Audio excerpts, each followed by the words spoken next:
Yes, how's it going, everyone? Welcome back to All for United. This is All for United on How Are You All Fine Evening. Before we get into the show, everyone drop a like on the video while you're here. Make sure to comment below how you're doing today, what you're drinking, all that jazz. Today, we're going to talk about, obviously, the season starts this weekend. Next weekend. We're all very excited, obviously. Leeds United, opening day of the season. Can we win the league in 6 games? Now, I know what you're saying, Karthik, what are you on about? How can you win the league in 6 games? We'll make that clear. A strong start is very important. Get in the comments. Let me know how many points do you think we can get in the first 6 games. You're going to have about, I'd say about a minute or less to get your drinks ready. And I'll see you right after this.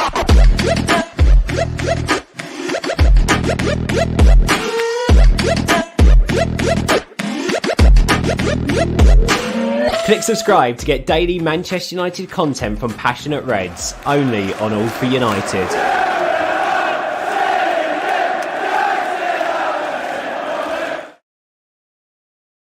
Yes, you absolute psychopaths. How's it going? Welcome to All for United Uncut. I've got the usual cast. I've got Benny, I've got Connor, I've got Slabhead, I've got new boy Charlie. We'll welcome him in typical Uncut fashion very soon. And we've also got Hammer. Hammer's here for Uncut. It's been a while. I think he has been on before, but I can't remember the last time.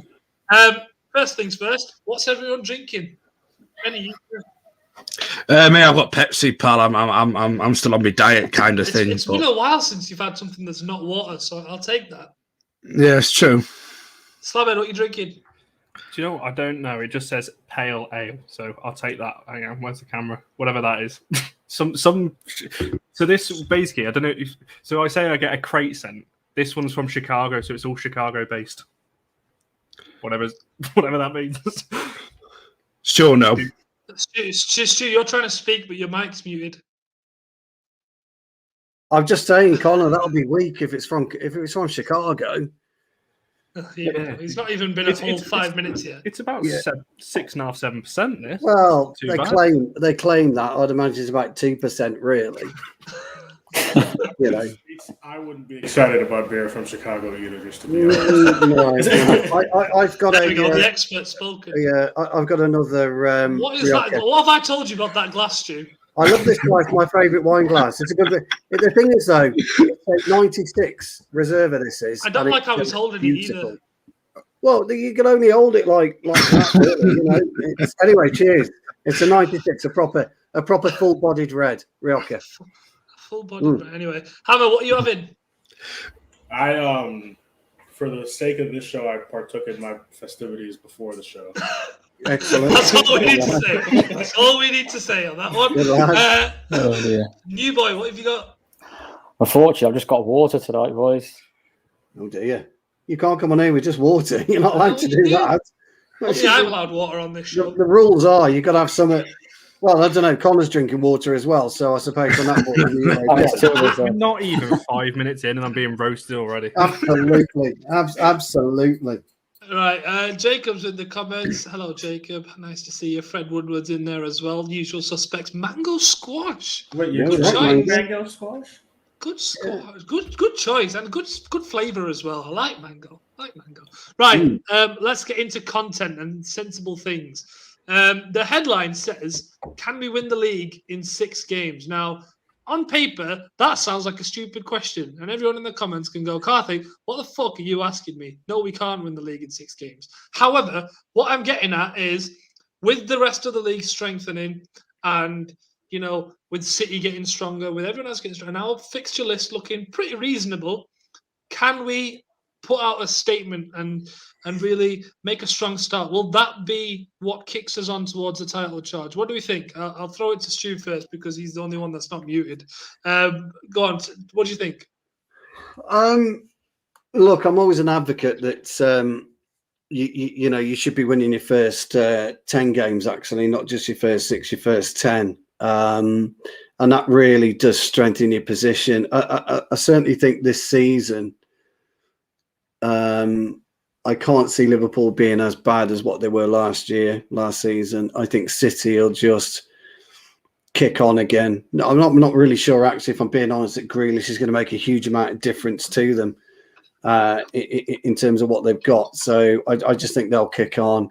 The worry for me is what Chelsea are able to do, whether Chelsea are able to have a good solid 6 to 8 games, and I think that could be a problem. I do think though that if we allow teams to get 6 points, if we finish the first 10 games and we're 6 points adrift, it's going to be a long season, a really long season. I think when you look at what we produced for the first 3 games last season, it was difficult. We were poor. We couldn't string any passes together. I think this week will be pivotal. I know we've still got 2 weeks, 2.5 weeks yet for the transfer window to elapse, but I think this week will be pivotal in terms of if we're going to have any aspirations of bringing players in, a further player, whoever that may be it a CDM. I know he'll keep the bulk of the squad and send them out on loan the last 2 days in the transfer window, so we've got some kind of squad depth, up until that point. And then he's got a bit of a problem with Lingard at the minute, because whatever he was going to do, whether he was going to move him on or not, with him having COVID, has chucked a bit of a spanner in the works for Lingard himself and for the club. So I think we're going to be stuck with Lingard now till January, because he's got to isolate, hasn't he, for 10 days. So it'll be quite interesting to see. So it's not a silly question. It's an apt question. And I only ask sensible questions, Stu. Well, correct, you do. Yes, you do. And I just kind of think that a lot of the clubs who've got any aspirations of winning the title will have a similar viewpoint to that. So, yes, I tend to agree with you. Yeah, I agree pretty much with what Stu was saying as well. I think if you look at Liverpool, they've got City and Chelsea in the first 6 games. City have got Tottenham and Leicester and Liverpool in their first 7.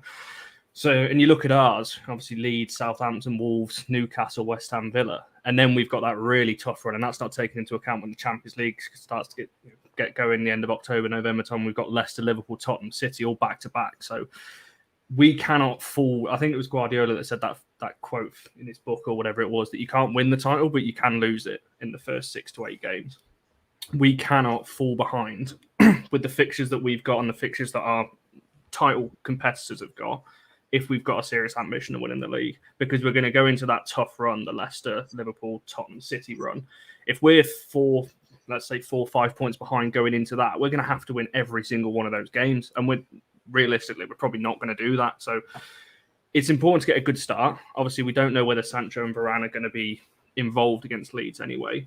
I'm sure Sancho might get a few minutes. Varane definitely. Varane won't. Yeah, Varane's a non-starter. So it's going to be a tough start anyway. We've all said about the high intensity of Leeds, but then after that, like I said before the international break, Southampton and Wolves, they're both winnable games, especially Southampton. The players that they're selling, and they didn't look great last season. The players they've sold, we should be putting them aside. So, and it's also, like I said, important going into an international break. I'm not a fan of these international breaks so early in the season, because you get 3 games in and there's a stoppage already. So I said, come back after that. Nice, should be easy game at home against Newcastle. So yeah, just to round off what I was saying, yeah, we can't go into that tough run 4 or 5 points behind is the main takeaway for me.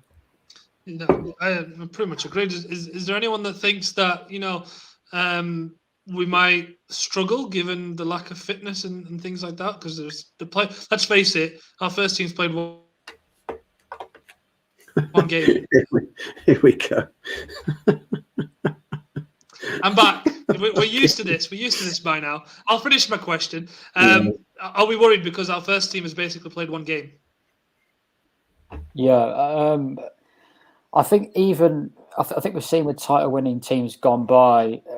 I think a lot of teams have started seasons off slowly and then managed. I think Man City, obviously, last season they weren't even talked about, and they were sitting there nice and quietly. And then they obviously, I think away at Chelsea, they suddenly came. I think they were 3-0 within 2-0 within 20 minutes or 30 minutes, and they just that's when they sort of started their charge. But obviously, you need to start as quickly as you can. I think the opening 6 games are sort of games we tend to struggle with more. Actually, I think particularly against lower blocks. I think we do turn up in a lot of big games. I generally think we do. I think our team's been suited to it with the counter attack. And if we've got any chance of getting anywhere near the title, we're going to have to start beating teams 1, 2, and 3-0 comfortably. These so-called bottom half sides. But But those opening 6 games are not easy games from my point of view. Leeds at home, you know what you're going to get from them. Wolves away with a new manager, a new style of play. Jimenez back, Neves might stay. They've got a very good side. And you've got Southampton away. I know their profile of players. They've lost a few important players, but still the way they play is very high press. And you've got David Moyes, West Ham, Dean Smith's Villa. They're not easy games. They're games that we sort of look at and we think we should win. But they're games that, after Fergie's left, they're games that we've tended to struggle with a lot. But this is what we need to do. If we want to challenge for a title, we've got to put these teams away. And that starts with control, and it starts with being solid at the back. And I think we have to do that next season. So I think the Leeds game is really tough. But yeah, we have to start well, obviously. I'm looking for 15 points minimum. We have to get 15 points to have a chance. You cheeky bastard. You fucker. I don't know what the laugh's about, by the way. For anyone wondering, Brown Knight came in with his usual, what did I miss? Oh, right. Replied with, you missed my opening damn bit. And RD Slabhead said, so not much. Go on, Benny. Sorry, you're about Sorry, I was on the private chat. That's why I didn't know what was going on. Right. I'm going on the fucking beer offensive in a minute. You just wait till this fucking half an hour's gone. Yeah, exactly. Fucking beer offensive now. For me, our first 3 opening fixtures in August are important. Really important. We need to get maximum points out of all 3 of those games. My only fear is that in August, we only play 1 home game. The other 2 are away from home. And we all know that Ralph Hasenhüttl, I hope I pronounced his name right, me with pronunciations. As Charlie said, that they do like to play a high press. And Southampton, after getting a good spanking last year from United, are obviously going to want to prove themselves this season. They're going to want to try and not be absolutely humiliated. Wolves, again, with a brand new manager, are still a decent team there. They're going to give us problems away from home. Nothing's a foregone conclusion, but it's got to be our home form this season. It has to dramatically improve for me if we're going to go on to challenge for the title. Our home form's got to be a given. And I think with fans being back in the stadium, and this is the major part now, with fans being back in the stadium, I can see our home form improving a lot. And I think that will stand us in good stead. I think the players raise their games a lot more when the fans are inside the stadium. Take yesterday's friendly, for example, it's Everton. I didn't think we'd blow away 4-0. We blew them away. And just having the fans back there, although it was more of a family-friendly atmosphere from a United point of view, I just think the players raised the games, up the game. They up the tempo a little bit, considering a lot of these not play football for a good few weeks, So I think we need them first 3 games, mate. We get maximum points from the first 3 games, mate. Going into the next 3 in September to be able to hopefully win the first 6 will be massive for me. But the first 3 are important because after, obviously, our first game at home against Leeds, we've got 2 massive away games, Southampton and Wolves, to end the month. And we need a strong start to August, I think, to kick ourselves on. Yeah, there we go. Right, sorry, my lag was catching up with me then. Right, so we've spoken about how important it is to start well, but now we have to actually look at the fixtures. Now, we've spoken briefly about what United have. It is reasonable, but there are a couple of tough games in there. When I look at the rest of the teams around us, City are away at Spurs first and foremost. They're also playing Arsenal. They're playing Leicester in that first 6, and then they've got Chelsea and Liverpool. Now, very tough. Chelsea, obviously they'll play City as well. They've got Crystal Palace at home, away at Arsenal, away at Liverpool, home to Aston Villa, away to Spurs, and then they're at home to home to City. So, again, really tough start to the season. Liverpool, bit of an easier first 2 games. They've got Norwich and Burnley. Then they've got the Chelsea game. Leeds, Crystal Palace. Brentford, who could throw anything up. You never know. And then they've got, obviously, that game with City. So we have definitely got the easier set of fixtures. Hammer, does that almost worry you? Because that could almost shoot us in the face. Because, we've struggled in those kind of games, as Charlie said before. Well, it does to an extent, but I just feel also like hopefully the players have learned something from the things that the games that we struggle with, and some of the things that cause that, the mental mistakes that we talked about a lot during the season and everything like that. So hopefully they don't look at it and come in there as like, oh, they're easier team, so let's just go and try to beat them. And they come in there and just play the game and play what they need to do, and secure the 3 points in those games. And I think that comes down to, I always feel like in any sport that you watch, you kind of respect whatever teams. I know like we talk about bottom half teams and talk stuff like that all the time, but they're still in the Premier League and they're still professional players for a reason. So, I get what you're saying. We do have the easier one, and hopefully the players have learned something and they come in there with the right mentality to start the season. And hopefully we have the quality now as well. That's what I'd say. Like, surely we have that now. The other issue is, right, like you guys mentioned, we don't know if who's going to be there to start the season off. You know what I mean? If whether they're fully fit or they just haven't been back long enough, whether it's, COVID quarantine shit or whatever. But, for the first 3 games, like a lot of guys are talking about, we might not have the full strength as of yet. You know what I mean? Yeah, Stu, you look like you're about to say something. Yeah, I was just going to say that, you can look at fixture lists as much as you like, really, but you have to take each game as it comes. Hang on. Sorry, Stu. I know you're about to talk something sensible. What the fuck do you mean? AFC. I think with your headset, pal, it looks like you're driving. Yeah, that's a new one, isn't it? What? Why? Anyway, sorry, Stu, go on. When you go to a fast food restaurant and they've got the headsets on to take you, you're order to drive through. That's what I think he's trying to get at. Why is it taking him that long to make that joke then? I don't know, mate. Right. Anyway, sorry. Go on. Yeah, I was going to say that you should, you can look at the fixture list as much as you like, really, but you have to take each game as it comes. And it doesn't really matter who you're playing. You've got to get past your opposition. And so I think if you look too far ahead into it and if you look too far ahead into it and you start to think, well, we can't be adrift if we're here and we can't do this if we're that, et cetera, get on with it. Sometimes you just got to get on with it. You got to tear up the fixture list and take each game as it comes. I sometimes, when I'm at the gym, if I'm lifting specific weights and I don't like a specific exercise, I won't look at what I'm lifting. I'll just fucking get on with it, because sometimes you go to the gym. Man of many talents. Yeah, I am a man of many talents. Yeah, unfortunately, yeah. But my point being that the more you focus on the opposition, the more you focus on certain elements of the game, the more you can overthink things. And what you tend to do is then overcomplicate what you're doing within the game. And so sometimes, first game, we got Leeds at home. Let's get past that one. Then we'll talk about Southampton. We'll get past that. We'll talk about Wolves, etc. It's wrong to talk about certain things right at the very beginning, and that's how we would do it, or I would do it when I was playing properly.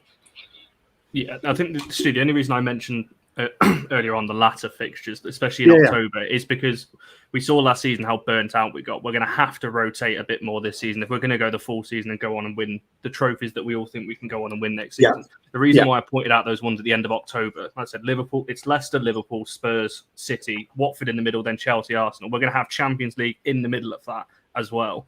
We cannot play first team Wednesday or Tuesday, whatever, and then against Liverpool, then the next week or the week after, and then City. We just can't do that. So that my point was that we're going to have to look ahead to a certain point, try and pick up maximum in the games that we should be winning, and then start to rotate in these games at the end of October. No, your point's valid. Your point is valid. Sometimes the way I would always approach things is I would just approach it a game at a time. And the thing with Ollie is, I think he's got to I think this year he'll have a lot more faith in our squad as a whole, in our squad depth as a whole, and I think he will rotate more, certainly the early parts of the game. So, but don't forget though, Connor, and you're absolutely right, we won't have a settled side for 4 to 6 weeks anyway, at least 6 weeks before we get any kind of settled side, any kind of settled partnership or partnerships going within the first 11. So yeah, you are right, buddy. I was just offering a different viewpoint. As always, yeah. No. Hammer loves my different viewpoints, don't you, Hammer? Yeah, they're usually pretty good. Usually. Hammer doesn't know how this show works. Shut up. Go on, Charlie. All right. I was just going to say, I know what Stu's saying about taking one game at a time, but what I'd be looking at is in these sort of not perhaps the Leeds game, but in the next sort of 5 games, compared to the games against Liverpool, Leicester, etc., the likes of Matic, Mata, Van der Beek are going to be more useful tools, and they should be used more than players like McTominay and Fred will be. Whereas against big games, still, if we don't sign a CDM, I expect it to still be McTominay and Fred. So, I think Ollie has to look ahead to that and think in the Leeds game's a little bit of an anomaly because Matic and Van der Beek may struggle in that game. But I think they're the most fittest that we've got at the moment. But in the other games against Southampton, Wolves, I think a Matic and Van der Beek pairing would suit those games more than it would the Liverpool, Leicester, City, those sorts of games. So Ollie's got to sort of make a decision with that. And obviously, on the CDM front, it's not looking too positive at the moment.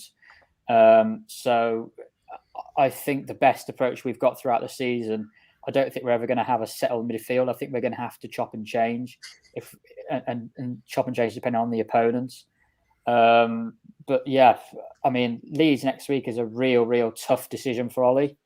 I think because, do you go with a midfield pairing of Matic and Van der Beek that played very well against Everton, against a low block, the fittest of the two? Or do you bring McTominay and Freddie, who aren't as fit but maybe suit the opposition more? So that's that's the sort of decision we've got to make. You put that there. Sorry, go on, carry on. No, that's what I was going to say. Keep suggesting who should play midfield. Go on. No, I think he's going to have to do it. I think we can have Nemanja Matic. I think we can have Nemanja Matic for a number of games.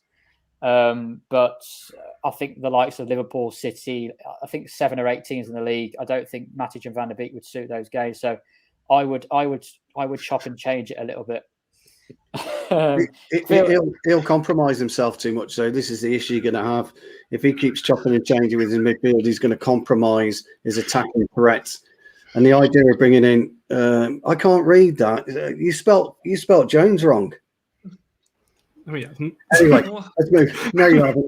Your eyesight's going in your old age. No, I'm just trying to deflect away from that nonsense hashtag. No, it's all right. He's had too much wine, hasn't he?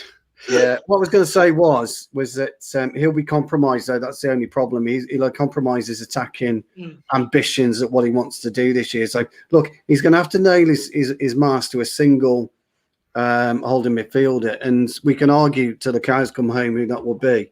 But you have to consider that Van der Beek did play very, very well alongside Matic. But there's nothing to suggest, and I'm not advocating it, but there's nothing to suggest you couldn't rely on Donny to play the sole 6 there. Because I think you could. I think you could rely on Donny to play the sole 6. He's done it on a couple of occasions over at Ajax. I know he's booked up, but he's not booked up enough yet. I don't know. What you've got is a brain. And thank you. No, I'm talking about Donny. Fucking hell, Jesus! He'll take fucking anything, won't he? He'll take any little snippet. He'll pluck out the air. You've got a brain. It was what I'm saying. You've got a brain. You've got a forward-thinking player, but I think you've got an intelligent footballer. And intelligent footballers can sit and they can hold and they know their role within their certain area of the pitch. So there is. And people would disagree. That's absolutely fine. Don't have an issue with it. It's all about opinion football. But there is a possibility that Ollie could potentially employ that. As Charlie said, it's got to be in the right game. It's got to be the right game to do it. Because if you go with Matic and Van der Beek, you are missing one of Pogba or you're missing one of Bruno. If you play both Bruno and Pogba, then you're taking Sancho out of the equation. You're taking Martial out of the equation. And that's going to be the challenge for this year. But Stu, do you think? Sorry, Carl. No, go on. I was just saying it's a fair point. Do you think, Stu, with Rashford out injured, do you think perhaps an option, particularly against a low block, would be Matic, Van der Beek, and Fernandes in the midfield 3, Pogba on the left, and Sancho on the right? Do you think Pogba on the left could be an option? Because I think Pogba, particularly in the Roma semi-final and in the AC Milan game, without Pogba, we probably wouldn't have got through. And that's No, it's a good point. It's Yeah. a good job you talk about being without Paul Pogba, Charlie, because that's what we're going to go on to next. It's a good point. But No, shut up, Stu. I'm trying to segue. Oh, all right. Well, segue in a minute. Segue in a minute. All I was going to say is, you're absolutely right, but I don't really like Pogba out on the Viewers, left. we're going to talk about Paul Pogba in a minute, so just stay tuned. But I can see what you're saying. Yeah. He's got options. You ruined my segue to say that. To say he's got. Well, I didn't. Somebody asked me the question. Fucking hell, Stu. Right, anyway, I'm going to look at the comments before I go into the next topic. Van der Brain. Yes. Nice. You see. I nearly thought that Ashraf Hakimi was in our comments then, but no, it's Ashraf Gemni. Hello, Ashraf Gemni. You seem to be a new viewer. Welcome to the channel. Vanderbulk says Fred Woodward. You stole that. That's not original at all. To everyone watching, make sure you drop a like on the video. Comment below as well. Keep the comments coming. We love interaction on all United, so make sure to do that. If you're watching on Twitter, there's 4 of you. Why are you on Twitter? Go to youtube.com/AllForUnited. Come join us there. We're now going to talk about Paul Pogba, and we never do that, so let's do some more of it. We are now looking like he's about to stay, because a couple of weeks ago it looked as if Paul Pogba would be off to PSG, with Lionel Messi potentially going over there. That's probably shortens that chance because, wage budgets and things like that. So it looks like he's going to stay. Now, number one, it's a good thing, because if Paul Pogba's in your team, you're a better team. Oh, I've lagged. I'm back. It's a good thing because Paul Pogba in your team makes you a better team. However, there is also the risk that, you're letting him run out his contract, and when he gets to January, he can start speaking to other clubs. Now, how do you guys feel about that? Is it a massive gamble that we're making here, or do you feel confident that maybe he might sign a deal, or we could get him gone in January? What are we thinking? I can jump in first on this, because you just knew this was happening, didn't you? And the club have got a part to blame in this. Pogba's got a part to blame in this. His agent's got a part to blame in this. We're being held to ransom by a player that doesn't want to be here, and the only reason he's staying is because PSG can't go because they're going all out for Messi. Let's be honest. They still might get him next year, but it's ridiculous that the club firstly have allowed a player with decent market value to come down to his last year of his contract and go, well, I might stay, I might not. Let's see how the season goes. I cannot believe we're in this situation with him. So that's firstly on the club. From Pogba's side, now I get it. He wants to move. He's wanted to move for whatever. But my issue with him, even if he signed a contract, say before the Euros, next summer his agent or his brother or even him might have been out in the media again saying, "Oh, I want a new challenge," because that's the kind of player he is. He'll be wanting to move every single year, regardless, in my opinion. I would like to have seen him gone this summer and replaced. That's not going to happen now, I don't think. It looks like he is going to stay. But why? My issue with it is, why is he staying? I think he's only staying because nobody else will have him. Personally, I don't think he actually wants to stay. Now, if he performs well, we said this actually after the Burnley game when Pogba was on that kind of 8-game run and we just went top of the league. I had no issue with it because it seemed like there was some agreement with the club. Give your all, you can move in the summer. Yeah, that's obviously now not going to happen. If Pogba does it this time, we're losing him on a free. There's no transfer fee at the end. So yes, he might perform well for 10 games or so, and it might end up in a trophy or something at the end of it. But is it worth it? That's the question. Is it worth it to lose him on a free next year? Because his market value is still quite high. He's in the prime of his career. Many clubs, PSG, if Madrid had the money and so on, would pay that kind of fee. So I don't know if it's worth it. But for me, it's those three things. His agent, Pogba, has to take some blame, but ultimately the club have to take the main blame for this, for letting it get to this stage in the first place. Yeah, and just before anyone else jumps in, I think a big part of that as well is, when we get to January and he could start speaking to other clubs, he might arrange a move in January and then he's got to play the rest of the season for United and he might not be asked by then. Teammates might be looking at him going, he's off in the summer. Why is he playing? And then all of a sudden you have that toxic situation again. That's what I'm worried about the most. Go on, you can carry on now.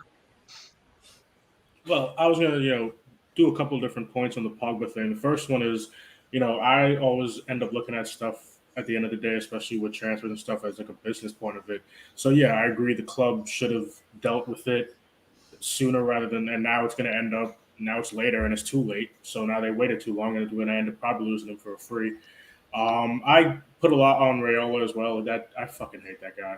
Like, there's not a lot of people I genuinely dislike, but like all the sports that I've watched between here in the States and in Europe, it's just I've never seen an agent with as big a mouth as him, and it's just it's a pain in the ass as a fan, I guess.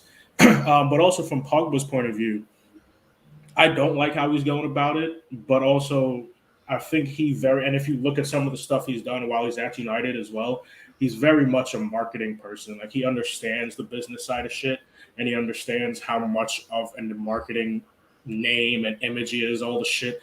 I think like when Fortnite was at its height, he had like a player or something on you know what I'm saying? Like, he understands money and marketing. So we should have cashed in on him. I think one of the reasons outside of PSG not going for Messi was kind of the pandemic. We know how much we wanted for him on top of how much he wanted to get paid. So I think even clubs that wanted him couldn't afford him. So yeah, I think unfortunately we're going to get shot in the foot with this one. We're going to lose him on a free. And you said if he wins a trophy, is it worth it? Depends on the trophy. If he wins the FA Cup, I know you guys love the FA Cup, but like if that's the trophy, it's not that worth it. Shit, he ends up winning the Premier League and he leaves. Okay, thanks for the trophy. Fuck off. That's an interesting point you've just made there, and I'd be interested to see what the live chat says. If Paul Pogba won as a trophy and then left on a free, how would you feel about that? That's an interesting question to raise. I quite like that one. For panel, what do you guys think? I'll go next on the Pogba thing, though. If he did say something for like the FA Cup, for example, and he does ride off into the sunset wherever he's going, it'll just be for me. Thank you, Mr. Pogba. Cheers for the FA Cup. All the best for your future. You know, I still think somehow, in the back of my mind, somehow this could play into United's hands a little bit as well. With Messi going to PSG, there's not a lot of clubs that will be able to afford his astronomical wages. Remember, we're still in the height of COVID, and a lot of football teams are struggling. You look at your Juventus, your Inters, your Real Madrid, your Barcelonas, they're all struggling financially. So you've got to think of what club would Paul Pogba like to see himself play at as well.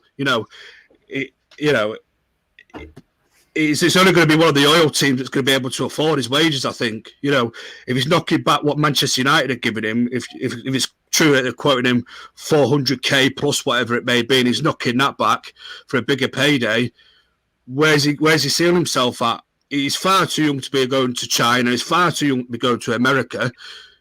So it only leaves City or PSG that can really probably afford his wages. By the sounds of it, PSG fans are not overly happy on the idea of having Paul Pogba play for them. Whereas yesterday, I know again it's only pre-season friendly, but the loudest cheer of the warm-up, so when the players' names got read out, as they went through the substitutes, was Paul Pogba's name.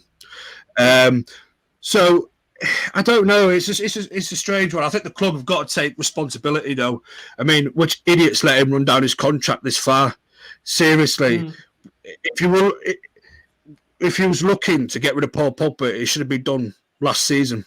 So you still get your possibly your maximum value for him. Now he's entering his last year, and as you said, he's free to talk to other clubs in January. Either we lose him for 45, 50, 60 million tops now, or we lose him for an absolute free next season, or next summer. Either way, it's a huge loss to Manchester United. Either way, we've lost out. If he does leave, we've lost out financially, because if we'd have sold him 2-3 seasons ago when his contract was at its highest ceiling, we could have got that transfer fee, a massive chunk in there, that could have gone on to maybe bring 2 or 3 in. But you're looking at today's value in the market, 45, 50 million, will only buy you a one player in, whereas you'd have got maybe near the 80 to 90 million mark that we paid for him 2 or 3 years ago. We could have maybe held for that ceiling and maybe bought in 2 players on top of that. But now you're looking at maybe 1 player that you could bring in off his fee alone. So that's even if we do sell him this summer. We allow it. It's all in Paul Pogba's court, though. The ball is firmly in his court, and that's the way Paul Pogba, I think, wanted it all along. It's how Raiola wants it. Yeah, how Raiola wants it also, mate. Yeah, absolutely. Yeah. you mentioned how the clubs run it. I find it interesting, and Fred Woodward's phrased this pretty well, saying, they should have sold him last year or give him a deadline to sign this summer. I find it funny that they've done that with Axel, saying you can go out on loan if you sign a new deal, but they can't do it with the players that are probably worth more. And I don't get that. Brown Knight's in the comments. He said that he's contracted with us till next summer. Get the best out of him while he's here. Get trophies in. Shake hands and wish him all the best. Now, on paper it sounds all right, but is that possible? Oh, hang on. Oh, I'm lagging. I'm back. On paper that sounds fine, but is that possible? Is it feasible? Is it even good for our PR? What does that say about a club like Manchester United if you like that? You know what I mean? And I'm just wondering, again, I'd love to know what you guys think in terms of what trophy that has to be. Charlie, is there a specific trophy does it have to be the league? And that's the only way you'd say, okay, yeah, you can go for free. Well, I mean, this Paul Pogba situation, it's just that it sort of portrays what's been happening at the club. We've got people at the top of the club not knowing what football is. They don't understand the game. If you look at the way that I know Chelsea run their club, and I know we're not Chelsea, but I think they sent out Guehi on loan, and now he's been sold to Crystal Palace for 20 million, and we can't even get that for Lingard, who's had a stellar season. Yeah. So it's just, we seem to handle these players very badly. And it's not looking good in terms of the players, getting rid of players that we don't want. We can't even get Brandon Williams away. We can't get rid of, Jones, Pereira, Lingard. So yeah, the Pogba situation, I would have hoped that we could have sold him this summer and got a 50 million fee for him and then invested that in another midfielder. But obviously keeping him for another year does heighten our chances of winning a trophy. I think that the biggest trophy, I think the best chance we've got is to win the Champions League. I really do. If you actually look at the state of the Champions League, PSG and Bayern, of course, but other than that, any other European teams other than English teams, you'd fancy us to we should at least get to the quarters. And I think our setup suits the Champions League. I think our squad. I think we've got more chance of winning the Champions League than we have the Premier League.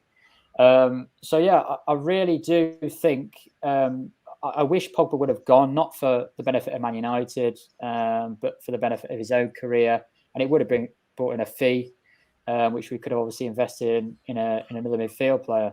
But obviously, so what you're saying is, if Paul Pogba stays, we're winning the Champions League. Yeah, that's what I'm saying. A famous man once said that, and it ended badly for him. I said a famous man once said that, and it ended very badly for him. So you've shot yourself in the foot there, Charlie. I actually think with Pogba. Oh, we've got two people with bad internet. Two people lagging out here. Of course, I'm all right. What I was going to say is, I think football has a habit of shooting itself right in the foot. It really embarrasses itself right across the board. And unfortunately, the Messi situation is one of those. And Pogba's the second. I was wondering where you're going then. Yeah, well, Pogba is the second. You've got Messi, who, for whatever reason, is choosing the path of least resistance at PSG. Well, what's he going to add to PSG? What's he going to? He's going to kill their league. He's going to absolutely destroy their league. Yeah, that's what he adds. What does he add? If you were the president of League On now, you would be seriously worried about where PSG will go and what it will do to the rest of the league. It's going to destroy the smaller teams in Ligue 1. Messi doesn't need to be anywhere near France. I'm not saying come to the Premier League, but he doesn't need to be anywhere near France. And these footballers, this is my whole point. These footballers are so far up their own fucking arses about them. First and foremost. Yeah, about them first and foremost. And they don't give a flying fuck about the game as a whole. And this is the biggest problem. What's going on here? Well, this is a big. Someone's removed my problem. Someone removed my triggered banner. All right. So I it's don't know what's nothing. going on then. If Messi got something I'm about really him, if upset about Pogba got that. something about yeah. Anyway, my point being, if Messi got something about Sorry. him, if Pogba got something about him, they look at maybe going and developing a team. Go and develop a team. Go and help a team develop. Go and help younger players develop. Give something actually back to the game that has put millions and millions and millions of dollars in your fucking pocket. Don't go and line your pocket with more because you don't need it. Messi is a great example of he could have played for free for 2 years at Barcelona.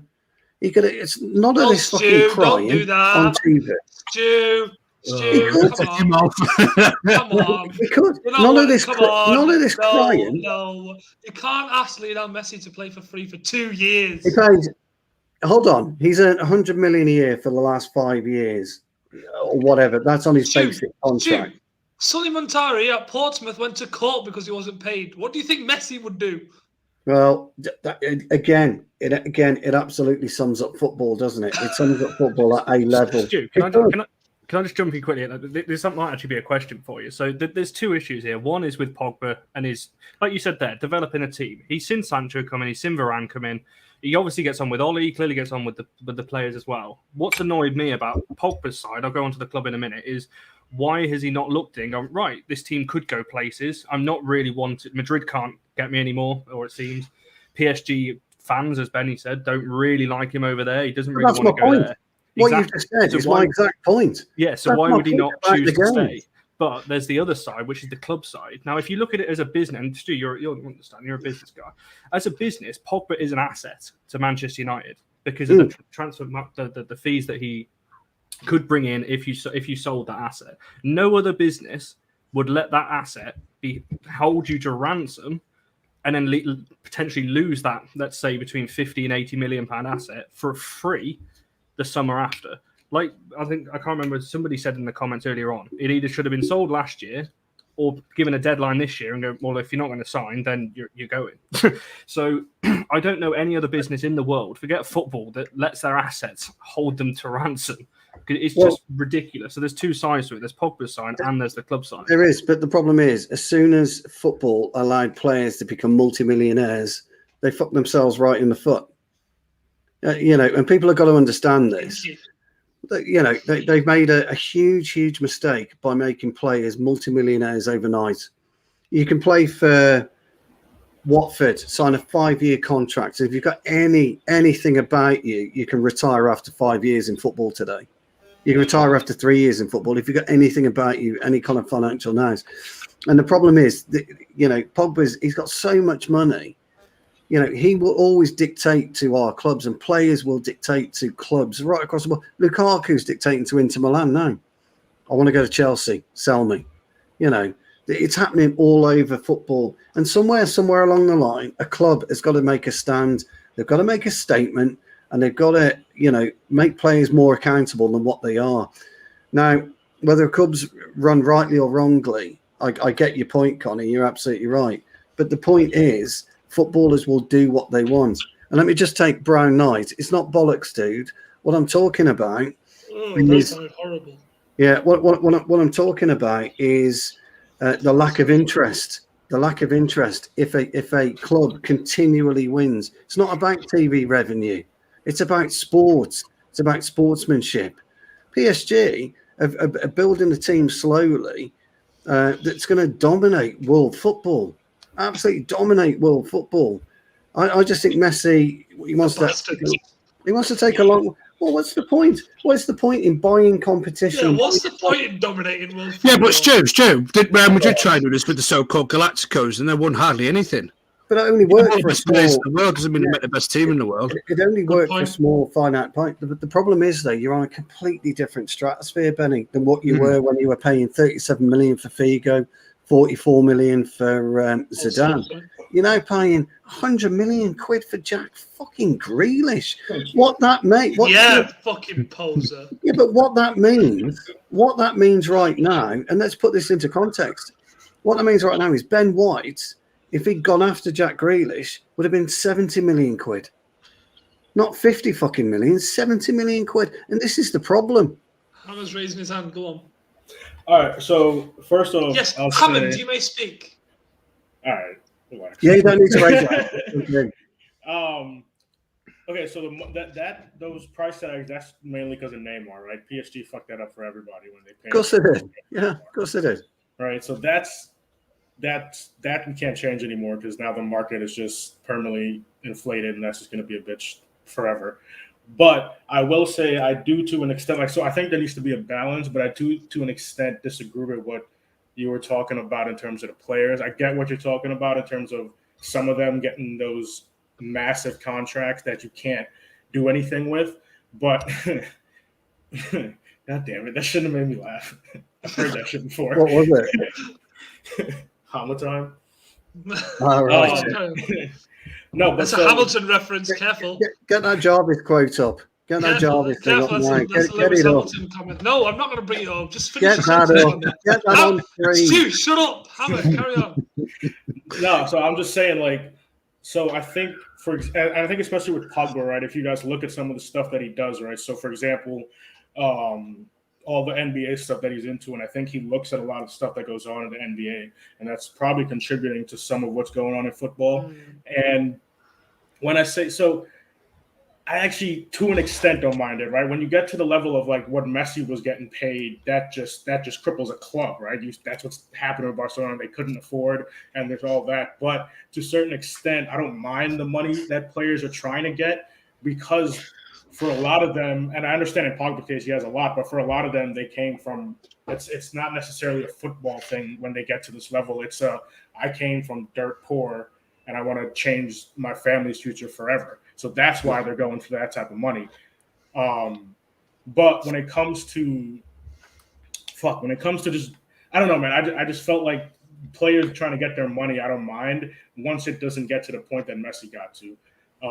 And I do agree with you in terms of the ransom, holding clubs ransom and things like that. But I don't know. To me, it's the way sports have gotten.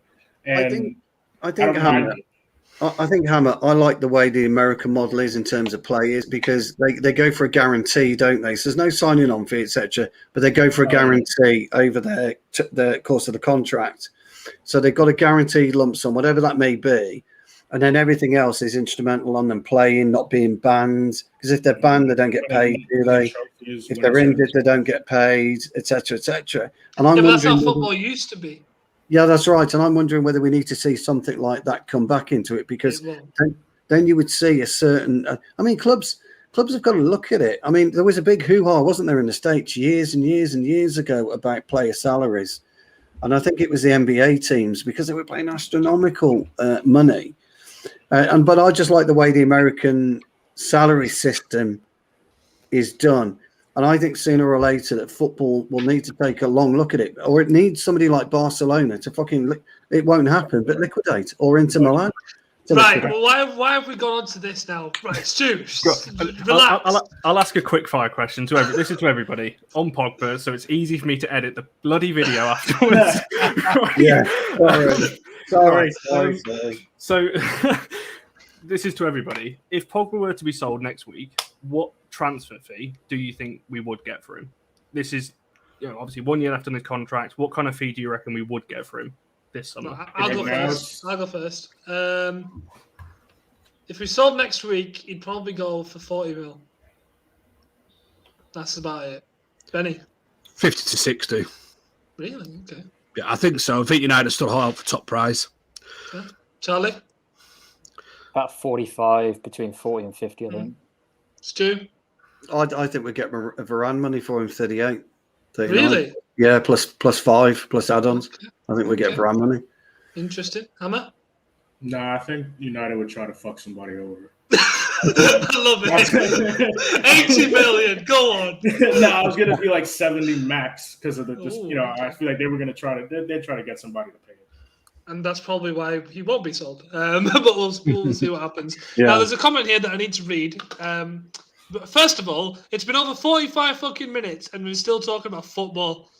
Is it the one that says I'm talking 100% sense? No, it's not that one, Stu. Oh, okay. You never talk sense. We're talking about Paul Pogba, and you've ended up at the NBA.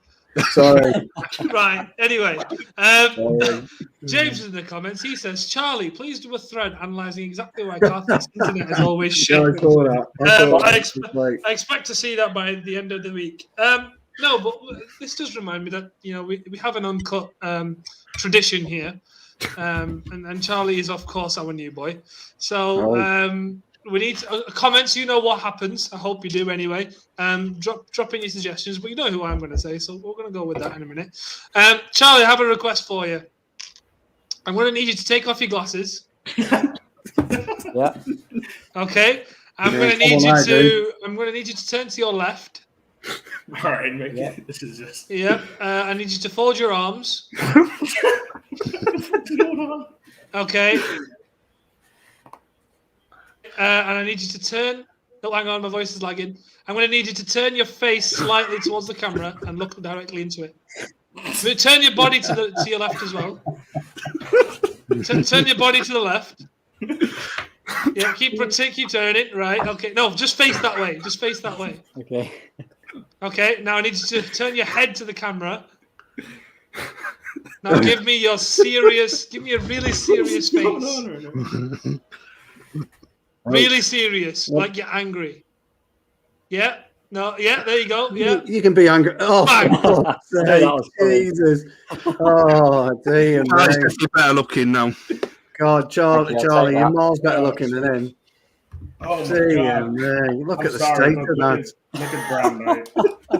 Now, I'm not one for controversy on this channel. I don't like getting into arguments with people who run other channels. No, we know that. Yeah, I don't do that.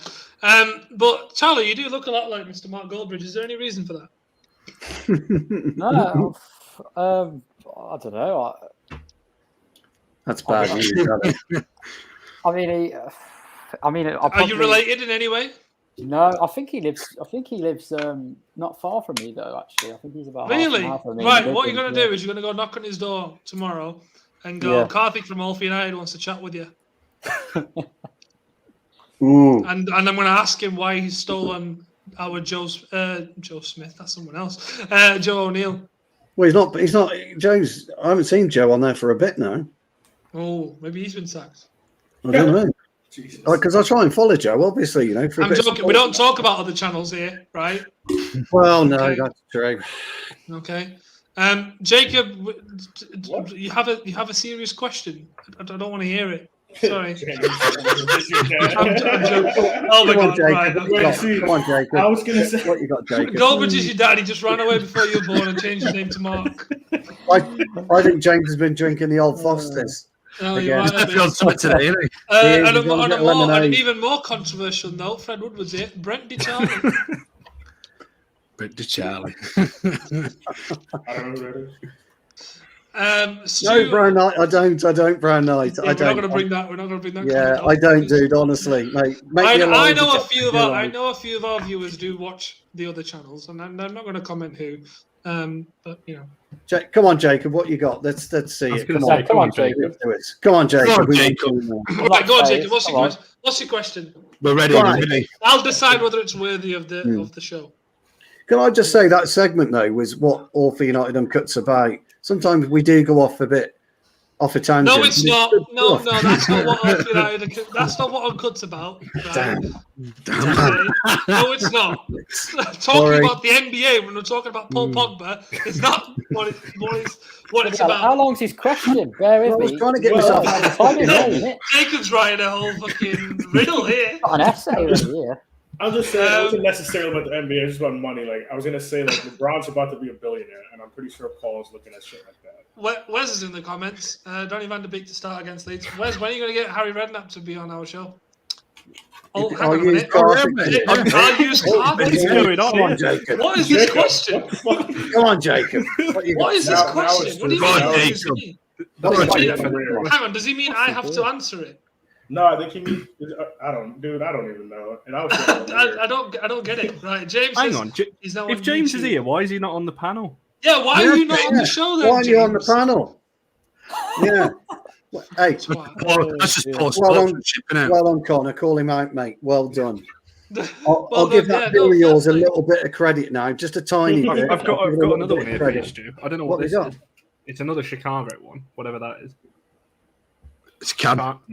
It's 6.5 for you again. Hang on a minute. Based on what whoa. you just did. It's based on what you just Are you did. sending to it a Charlie lookalike? slightly. Oh, is it going to be a lookalike? Okay. What? Was it a look like? Hang on a minute. Hang on a minute. Hang on. Hang on. That made it. Hang on. Is he allowed to do a lookalike for me? I Because this think could so. take a really bad turn. I think you could be in a world of trouble here, Karthik. Yeah, Oh, I think so. This could be banning the channel level. This could be I don't think I fantastic. want to go down that road. Yeah. No, but Charlie does look like Mr. Goldberg. Oh, it is you. Here we go. Come on. Turn Oh, here we 45 go. degrees. Right, okay. Turn 45 degrees to your left. The tension Look is directly unbearable. Right, okay. I love that Wesley comment as well. How's he going to show us what it looks like? Yeah, that's what I was thinking that. What am I How's he doing? going to do it? Right, okay. He's hacked the channel. He's gonna pop up on screen. This is where there's no lookalike. He just wants to tell Karthik Oh, what to do. is he going to put a link in the comments? Is he going to put a link in the comments? Was this a game of Simon Says? It's the game as Karthik says, isn't it? Or Okay. Jacob Yeah, says. that's what Uncut's about. Jacob, how are you going to tell us? How Is am I he going to just see what it fucking looks with like? you and making you do this? You'll have to Maybe. put a link in the comments, won't he? And then somebody will have to click the link. Oh, yeah, that's a good point. I don't think there's a lookalike. I just think he just likes to go. I reckon he just wanted to watch it turn 45 degrees. You really need to be careful here, mate. You're on a one-way street to being cancelled. Yeah, I know. I've already fucking mentioned the bridge, and now Cities wait for Champions League. That was good. Right, hang on a minute. Now, what is a more intimidating way of directing your attention to the camera? Moving your eyes to the camera, followed by moving your what? What the? So Iceland. Hang on, right. I don't know, Jacob. Moving your eyes to the camera, followed by your head, or vice versa. Right. Okay. So we'll try both. Okay. Right. We'll try both. So I would say Karthik's not really intimidating anyway. exactly. Right. You know. Eyes to the camera first. Well, or head to the camera first. is your missus in your flat with you? Because I wonder whether no, you've she's seen those not. eyes before. No. Whoa. What? I'm just wondering if you practice that on your bird. Hey, Stu. The looks. Yeah. Practice on giving your missus the eyes. What I do with my missus is between me and my missus. Well, I'm rightly so. It should stay there. And these four walls. Yes. Right. If Anyway, only where's, those balls could talk. I think the where's head first is more ridiculous. I'm really struggling here, Jacob. James is on fire today, by the way. last time Karthik was this okay, right? We're taking that off. We're taking that off the screen. I'm telling you now, I don't think there's a lookalike from Jacob here. I just think he just quite likes. Yeah, I just think he's just trying to, yeah. He's just fucking around. I think he's trying to lighten up. No, Uncut that was his question. because I may have upset everybody. That was the question. Okay, can we agree now to stop talking about people from other channels? Yes. Aye. Thank you. I don't argue with people that are from other channels anymore. So we're going to call Charlie Silverbridge. I scored tonight, by the way, lads. Bit of a Shut worldie up, with the Stu. left Shut edge. up, Well, I'm Stu. just saying I scored. No one cares. Your backyard. Fucking hammer, Kay. Hammer wants to know what I scored on that night. The beauty. Right, anyway, as well. from now on, Charlie, every time you're on All United, your tag doesn't need to have your Twitter on it anymore. It needs to say Charlie Silverbridge. Come on, what about diamond? You can have platinum bridge, diamond bridge. No, sounds silver, fine. because you're the B-Tech version. Oh dear. Oh dear. Once you level up, I'll give you platinum. Does my How wife about that? know? Well, what's happened to Connor here? That's what upset Connor. Is someone upset? He doesn't want to have to cut the video, does he? Connor, what's wrong? His head disconnected the Wi-Fi. Well, he's gone. Oh, he's gone. It's all He's over gone the now. corner. Oh, no, he's back. He's back. He's Where? back. NCL World again. NCL. Yeah. No, it's. I've just realised I've obviously got my light on and my window's open. I just looked Oh, up and the ceiling's Fred, like black. To be honest, Fred, when I tell her I've scored, she yawns. She yawns. Who has more officially recognised goals? Who do you think? Well said, James. You know who it is, pal. To be fair, I'm pretty sure some of Pele's goals were against you if he was playing a centre. I tried to talk to the wife about football, lads, but she's kind of bored. She doesn't like it. I think she snores every time she'll casually say, "Did you play well tonight, love?" And I'll say, "Well, of course." What do I look like, a poser? Yeah. And then just two sat there giving his missus the full tactical breakdown of his game. well, I did try that once, and it didn't get me anywhere, if you know what I mean. So I didn't do it again. There's no point. Here's what I'm saying, you want. Look at my XG.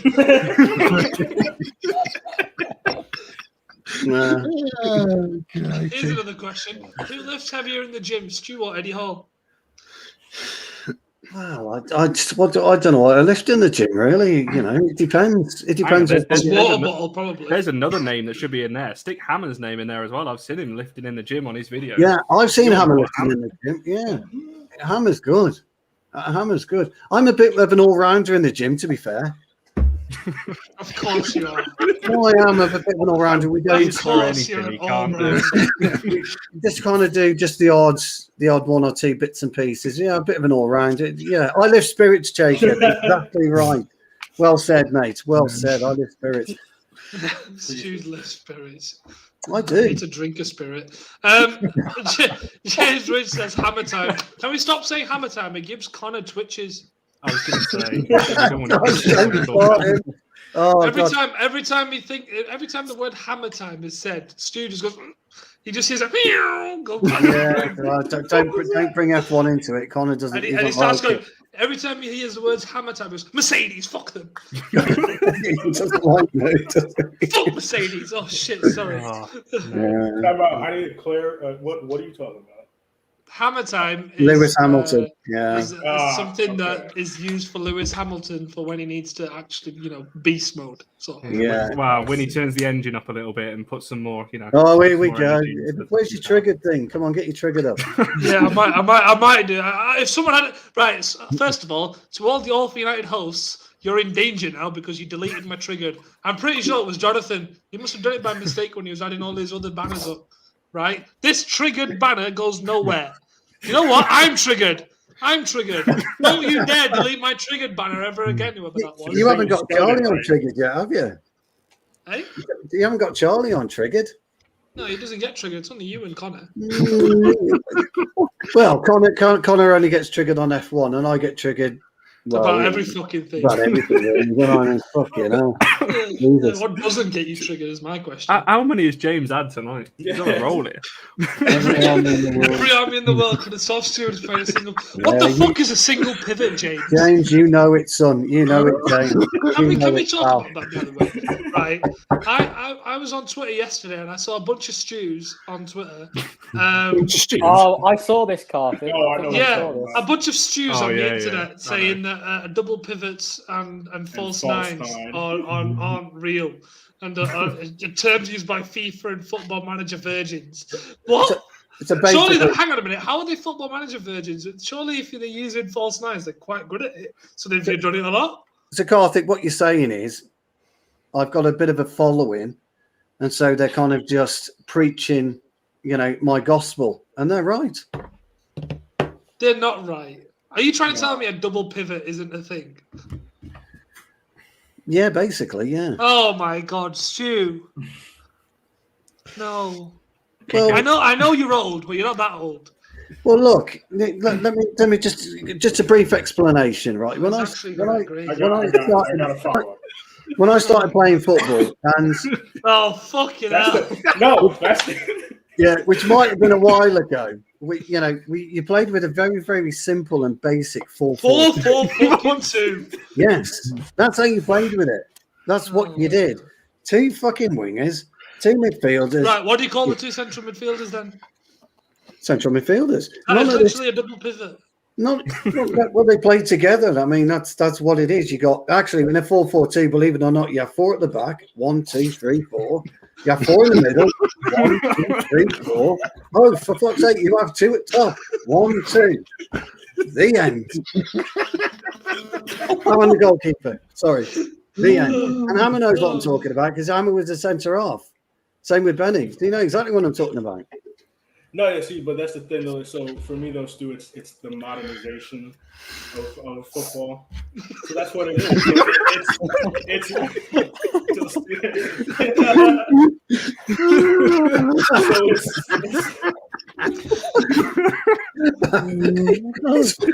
I can't take this show anymore, man. Jesus Christ. You're funny.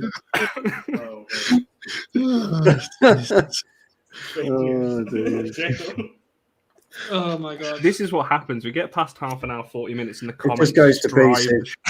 You know what I had on Twitter today? I absolutely laughed my head off. I put out a little section of the All for United clip that a video that I was on. Did you have permission to do that?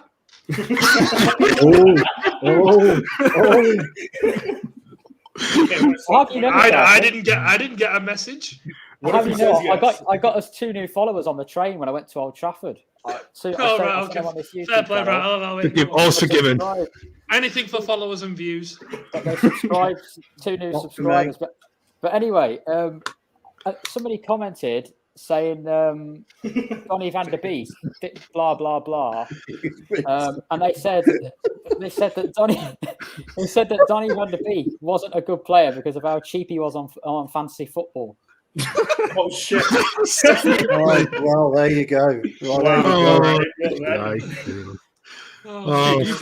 hell. Jesus, that Stu, you on fantasy football? No. Do you know only pros just do fantasy football. No, I don't have time for that. And do you know something? I'm not very good at stuff like that. I just can't be fucking bothered. I climbed a couple of years ago. I climbed the 3 peaks with 5 of my closest friends. And when we were doing the 3 peaks, we decided to do the fantasy football, the Premier League one. And and we're in this WhatsApp group, and every other day, I might change my captain here, and I might do. Oh, fuck's sake, give it a referee. You're playing fucking men. Jesus. So I just put my team in and left it. And I came last, obviously, but I just couldn't be fucking bothered. Go on, then, Stu. Who's winning the All for United one? I think we're all on it. I think I'm not in it. I'm not in it. Yeah. You weren't fucking invited, Stu. Answer the question. Oh, okay. Well, what do you mean I wasn't invited? What, you fucking scared I might win it? Well, join it then. I've put the link in about 50 times. I tell you who's going to win All for United as competition. That'd be Karthik, because I'm pretty absolutely convinced Karthik. Because I'm a fantasy football virgin. That's what. Yeah. Well, no, not a virgin. I think you're a pro at it. I think you would be there quite. Do you know what I mean? I would. Think last year I was top of all my leagues until about March, and then I fucked it. So I don't think I will. I just don't have the time for it. I'm busy like Connor. I like how Stu just slips in the 3 peaks, totally irrelevant to fantasy football. Yeah, all you had to say in that story was, "Oh, I tried it, but I didn't like it." There was no need to mention it. 3 peaks. It's just something I did over a few days. Can you imagine if I wrote an autobiography for him? It'd be never ending. Yeah. It'd be a page for every day. Yeah. Stu always comes last. Well, sometimes. Well, that's right. So, Stu, yes. You think that the double pivot and the false 9 are terms that are nonsensical? So, if you remember, and Connor will back me up on this, and this is all serious, I was the very first to announce that myself and people of my generation were classed as legacy fans. Nobody bothered about. We weren't interested anymore, and they're more interested in the FIFA element. And I absolutely believe that. Look, don't forget my lad. Ever since he was, 13, 14, and he really wanted to start playing FIFA, all you hear is CDM, LW, RW, CF. For the love of fucking God. He's a fucking winger. He's a centre forward. He's a fucking holding player. What's wrong with LW? It's just the side of the pitch. They apply they make even for a midfield, a CDM isn't a CM, and a CDM and a CM isn't an attacking midfielder. They all Conte isn't Pogba, and Pogba isn't Bruno. So it makes what I'm saying. Football. Makes sense. Football is fluid. It's fluid. That worry easy. I'm not triggered on this one, actually, lads. I'm not. I am a relic, actually, Jacob. You're absolutely right, pal. I grew up in a different era to the younger generations and the modernisation of football. So, yeah, you're absolutely right. What's wrong with LW and RW? They're just sides of the pitch of the same thing you just Brown said. Knight doesn't like Cam. Just look, if you're lazy, Who's Cam, yeah, central attacking midfielder. That is. Isn't it? Oh, back in my day, Cam was just a name. Well, it's probably not short for Cameron. You know what I'm saying? I'm just to back up Stu's point now, that there is, I follow a lot of older Reds on Twitter and everything, and even they're saying exactly the same thing. This guy went. This is one of my mates that's Twitter. The word pivot being branded about today a lot on Twitter. What the fuck position is a pivot? This is Brian Robson, including a picture of Brian Robson. No fucking pivot, CDM or whatever you want to fucking call it here. Just the greatest midfielder in the history of English football. Exactly. A lot of people do agree with Stu in that fact. You know, there's a lot of the older generation that will say, "What the hell's all this nonsensical terms that we're coming up with?" Tell you what, whoa, wait, hang on a minute. I think Danny meant nonsensical, but you said something else. He said nonsensical, didn't you? No, he said something. That's what I said. Nonsensical, that's not what you said. Anyway, let me read you some of the comments that I found. Right, so. I'm not going to say who it was because then you'll all just go and attack him. No, actually, no, you won't. But I'm not going to do it anyway. We don't attack anyone. Hang on, right? Let's have a look. I'm going to find it. It's got worse since FIFA, and you can stuff all this additional XG bullshit right in the bin. Okay. A double pivot, as far as I know it, is 2 men, 1 woman, and they. Fucking brilliant. I like that one. Brilliant. FIFA virgins, when they can't win with their gaming speak, they try to use ratio as a way to look cool. Okay. Something sounds like something my osteopath would advise against. Right then. Double pivot is a term from adult movies. Well, it sounds like it is. These are weird people. The funny thing about it is, really, when you boil down to it and drill down to it, you can only put 22 players on a football pitch at any one time. And, whether you got a double pivot, single pivot, quadruple pivot, Charlie's feeling just insulted here. You're attacking all of his threats. 10 at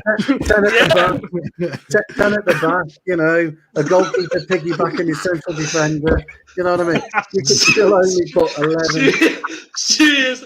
Let's use a bunch of football terminologies and see whether Stu knows what they are and whether he thinks. Let's just watch it, right? Okay, hang on. I'm going to say a word, Stu. Yeah, go on. And you're going to react, okay? Ready? Enganche. Regista.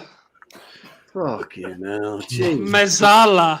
Yeah, right. What? Yeah. Trequartista. They sound like Italian dishes. Have they got any kind of reference and meaning to the beautiful game or not? Segundo volante. Yeah, I'm lost. What else can I think of?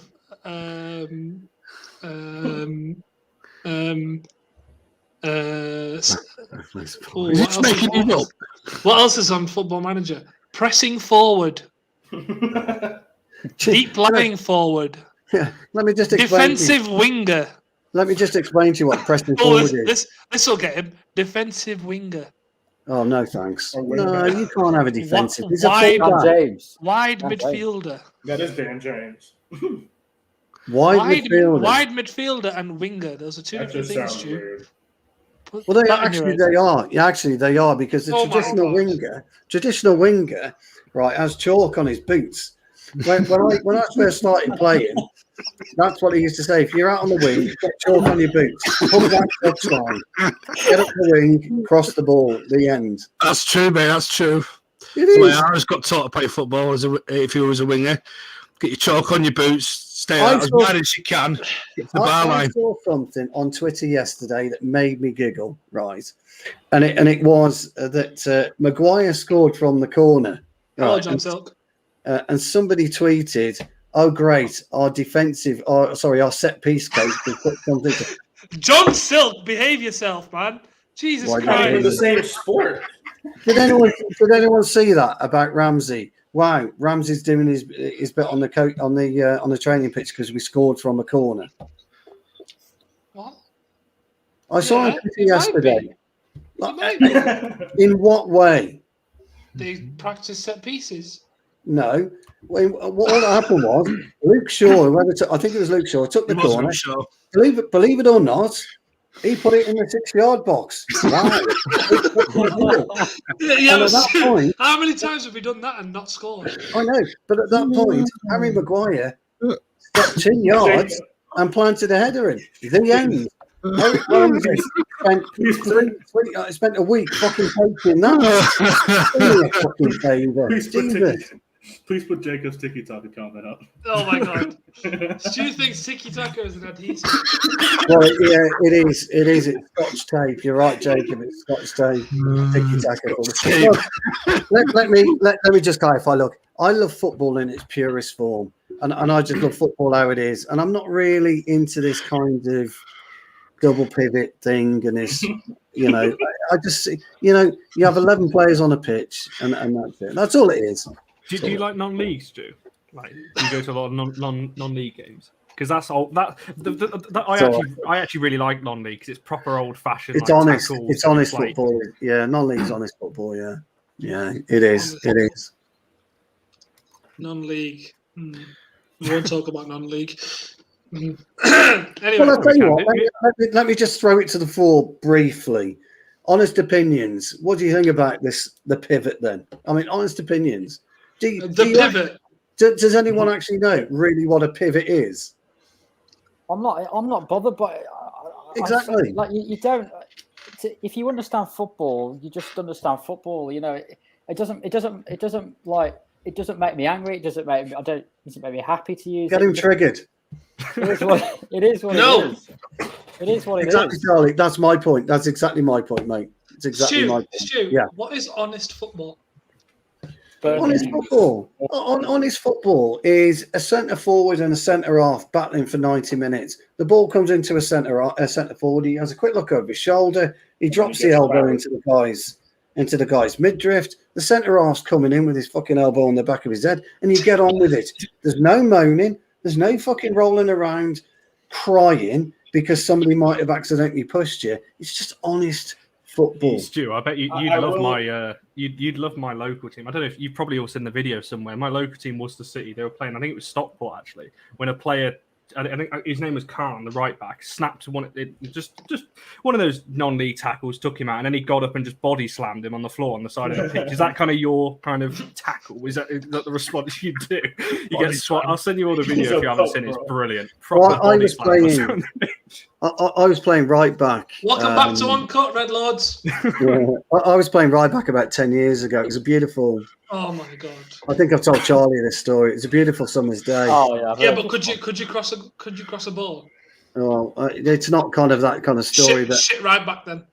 Ultimately, I was in the twilight. It was about 37, 38. What you were about to say? Twilight of my career. Then. Yeah, and I was playing against an 18-year-old kid, really skillful and quick.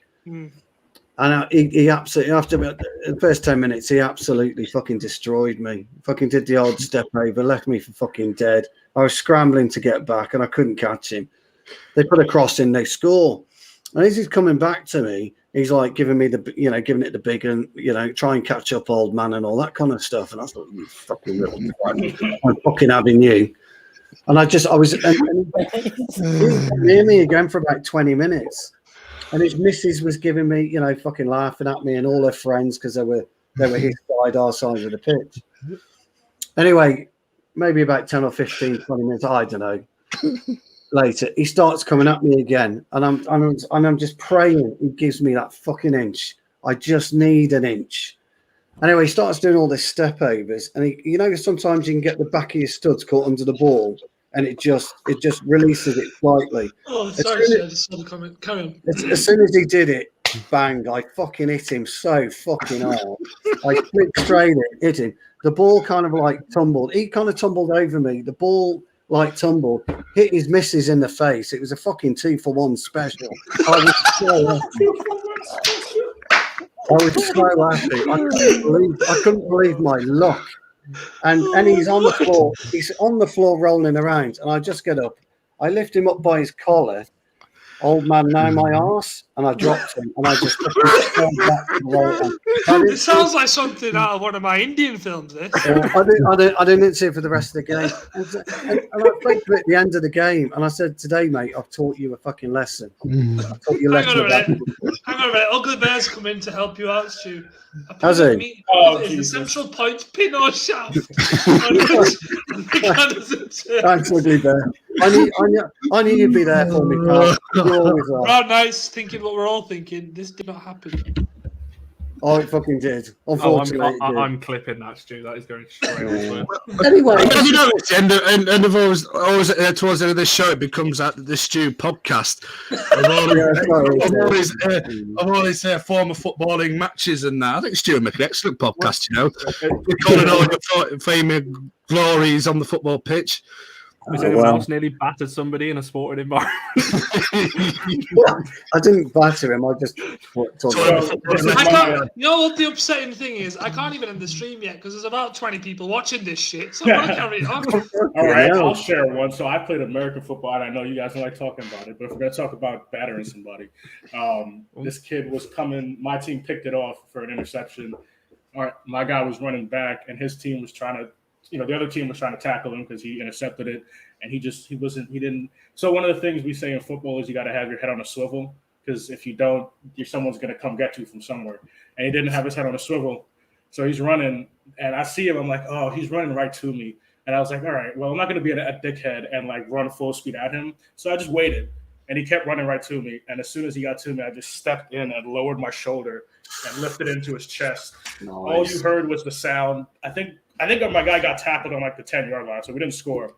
But like I hit him, and I turned to watch my guy run, and then like when they blew the whistle, I'm walking back to the sideline, and like some of my teammates and the coaches are like pointing behind me. I'm like, "What happened?" And the dude still laid. I injured him. He still laid there, and he's like, I don't know how I hit him in the chest, and I hurt his back. It was very confusing. But that was my thing there. But you didn't feel it at all. You just clapped at this guy, walk away from. And you didn't fucking celebrate it either. Hey, I don't necessarily celebrate injuring people. Yeah, well, exactly. There's a couple of things. First and foremost, I won the ball. Let's be clear about this. That's the key element to it. I won the ball. Secondly, I just, he was all right. He walked off. His fucking misses. Come out. That's funny. No, that's hilarious. That was just pure fluke. I will back up Stu on this one.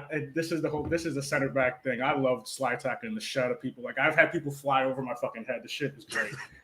I come up on the other side with the ball at your feet, and they're like rolling around, but the ref can't call shit because you got the ball at your feet. So it's great. Stu, thoughts on table football? It's an old school game, that's Stu. You see, Sabutio no pauses, if he's formations, usually 4-4-2. Well, no, not really, because with Sabutio, all you did was flick it from one side of the pitch to to the ball. So you're doing that all the time. So Sabutio was great. That's different to table football, though. Yeah, table football's all right because you play that with your mates when you've had a few beers, don't you? Yeah. Yes, you do like it then. So I like table football. Yeah, but Sabutio was quite good. Yeah, Sabutio was quality back in the day. I was going to say I've got some. What is that? Yeah, I don't know what that is. I don't know what that is. Tiny little character football things. What do you mean you don't know what Sabutio is? You flip the character. I don't know what it is unless I know what it Charlie is. knows what Sabutio is. I've played it before. I've got a few Man United players somewhere. How do you spell it? I don't really play like board games. That's going to bug me now. now. I'm going with table football and shit, but UTIO, wasn't it? Or EO, Sabutio. I can't remember how you pronounce it. EO, innit? Sabutio. Yeah. No, I've never played this. Tremendous. I've got a load of Man United ones with like sharp. You could build a stadium and everything. It was great. No, it was amazing, wasn't it? That's why I didn't play it. I've never played this. How do you? I don't even- What do you do? You flick it. You flick it, with like your fingers. You flick it, and then it. You do, yeah. Out of context, all for United. Yeah. Someone created it because I just said, "What do you do?" And I just said, "You flick it with your fingers. You flick it." Well, that's what you do. There used to be a game called Super Striker as well. Why does What you had everybody to know do with this? that, you had to kind of like press their head down, and then the player would kick it. Do you remember that one, Benny? Yeah, they're like magnetic ball, isn't it? It's like That's a right. magnetic ball, and it just, remember that one, mate? Yeah. You're showing your age now, guys. I'm afraid. Well, I'm proud of my age. No, there's nothing to be ashamed of. Absolutely. But no, I have to say, Subbuteo and Super Striker were quite good. And then, of course, what happened? All the old, Sega Mega Drive and all that came out, and then Mega Drive 2 quality. It became the that needs right. Hang on, while we're here, viewers, if anyone wants to create that, go and do it because it would be fucking funny. That's all. Oh, no context AFU, yeah, good idea. Yeah. That'll be quite funny. Someone go and create it. You know what, Brown Knight, you have all the time in the world. You do it. He's been good tonight, Brown Knight. He's been good. The number of times I've got messages from him asking me to. Oh, never mind. You go create it, Brown Knight. You've got the time. Sorry, a number of times you've had messages from him and then never mind. Do you want to elaborate on that? You gotta finish that. There's something you're not telling us. Yes, right. He asked me for a blowjob and I said no. Right, Brown Knight. Karthik's going to send you the link to the show. Get on the panel. Oh dear. Stu's personal favourite was the invention of the spinning top. Yeah, that's quite good. That is, fair play, Fred. I'll give you that one, mate. Stu's favourite sport is the egg and spoon race. I was no good at it. I didn't have the coordination to win the egg and spoon race. I was the 100 meters record holder. And yet you think you're a centre back. I don't know. You don't need coordination to be that. You just bundle your way through. Just take a few legs, a few bodies with you when you get in the hit a few of the players' misses. That's all. That was an accident, but a well worth. You called it a 2 for 1, Stu. Well, like I say, sometimes things just shine down upon you, and you just get the look of everything, don't you? So, not always. You're saying that getting his misses was a holy thing that made that happen. The shine down. Was that reference was? No, that's a good. Actually, Brown Knight, it's a really good point because I started as a central midfielder, but a holding central midfielder, and floor is lava. That's his favourite. And number eight's my favourite number, Brown Knight. So so I always kept number 8. That's it in a nutshell, really. Brown Knight says yeah, Carthy. Is that to the blowjob? I don't have to to the blowjob.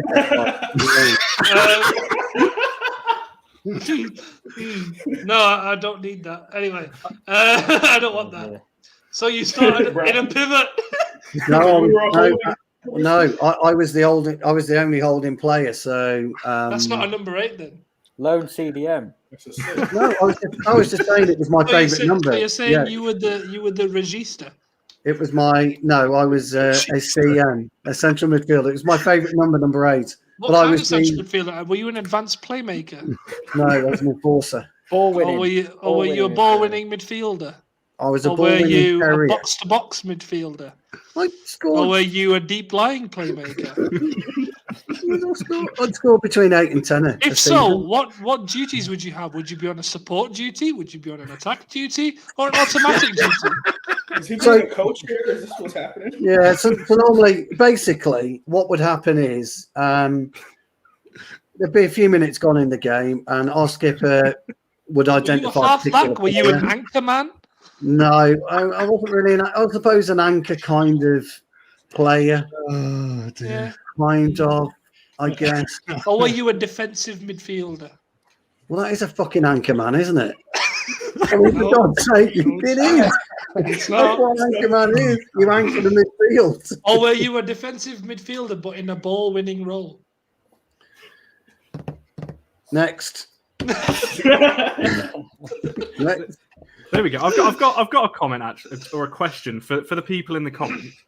The rest of us, me, Charlie, Karthik, Benny, Hammer. Where do you think? Hang on a minute. Sorry, 1 second.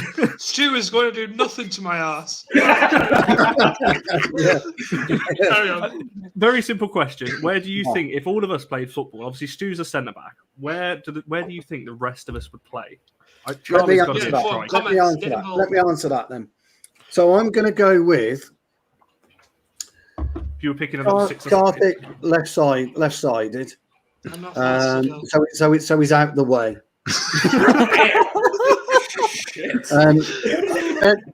Benny goalkeeper, because I know in his youth he used to play in goal. That would put Hammer alongside me. You've got Harry Maguire on this panel. You're not putting him a centre back. No. I reckon our good old friend Slabhead would be a really good holding player. He's got a bit of bulk about him. He's got a bit of coordination with his tennis, a bit of speed. He's got a bit of know-how, can tackle, and that leaves Wispy Charlie. Not to be on number 9. Wispy Charlie. Yeah, Wispy Charlie. He's a bit, with all due respect, I love Charlie to bits. He's a bit lightweight, so he'd be our number 10, our playmaker. What do you reckon? Tell me in the comments, but that's what I reckon. To be fair, though, I'd be surprised if I lasted 5 minutes on the pitch of my sending off record. Oh, yes, Mr. Brazil. I've heard this. Mr. Brazil again. Would you like a red card now, Mr. Brazil? Go on then. Comments. Where would Go on then, Connor. Where do you think? Hammer's not our centre back. I'm sorry, he's not. I used to be Stu.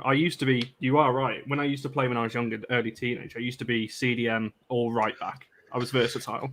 Hang on. We're sticking Connor at centre back with Stu, and if from the story I've just heard, Hammer's my number 6. Well, I wouldn't have a problem with that. All right. Where's Charlie then in your lineup? I don't know. Charlie, stand up a minute. He's a 10. Charlie's definitely a forward man. He's a 10. He's a number 10. Charlie can go right wing. I'll take that. He's take right wing. Hey, Charlie's got a pair of Copa Mundials, so he can play anywhere. Charlie can go right wing. Proper boots, Sam. Proper boots. I think Mark has to go up front. No. Face of the operation. He's got the best looking face. We've got to get him up front. Well, yeah, but he'd never be a number 9 then, would he? Oh, shut up. Are we going to get this game sorted? Are we organising? I don't know yet. I'll find out. We need to get an 11 sorted first. So we've got Benny in goal. Who's our back 4? I'm guessing I'm right back. No, Hammer's in the 6. So you're the centre back. So we've got Stu and Connor. Who's our full back then? Me, centre half. Next to Stu. Yeah. Leave the fullbacks to the end. That doesn't matter. We've got the 6. That's Hammer. Who's going up ahead of him? Red Laws wants to join me in the pivot.